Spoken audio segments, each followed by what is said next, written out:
ఏపీలో అత్యున్నత విద్యా సంస్థగా కొనసాగుతున్న ఆంధ్ర యూనివర్సిటీని వీసీ ప్రసాద్ రెడ్డి భ్రష్టు పట్టించారని ఏయూ పరిరక్షణ కమిటీ ఆరోపించింది.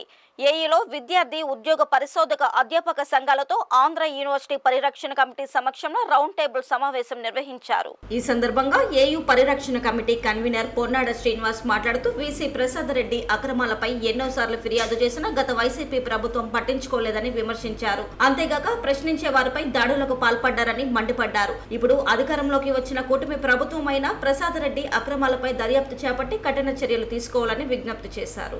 ఆంధ్ర యూనివర్సిటీలో గత 5 సంవత్సరాల నుంచి అరాచక పాలన కొనసాగుతూ ఉంది. ఈ అరాచక పాలనకు వ్యతిరేకంగా ఈ రాష్ట్రంలోని ఈ సిటీలో విశాఖపట్నం నగరంలోని ఉన్నటువంటి అనేక విద్యార్థి ఉద్యోగ యువజన ప్రగతిశీల సంఘాలన్నీ కూడా తిరుగుబాటు చేశాయి. అనేక రూపాల్లో పోరాట రూపాలు తీసుకుంటూ ఉన్నాయి. కానీ గత ప్రభుత్వానికి దున్నపోతు మీద వర్షం పడినట్టుగా ఎక్కడా చలించలేదు వైసీపీ ప్రభుత్వం. దాని పర్యవసానమే ఇవాళ రెండోసారి కూడా ఈ ప్రసాద్ రెడ్డిని వైస్ ఛాన్సలర్గా తీసుకురావడం జరిగింది. ఈ ప్రసాద్ రెడ్డి చాలా నిరంకుశమైనటువంటి పరిపాలన ఇక్కడ కొనసాగిస్తూ ఉన్నాడు. టీడీపీలో ఉన్నటువంటి అనేక మంది నాయకులు మేము పోరాటాలు చేసేటప్పుడు వాళ్ళందరూ వచ్చారు.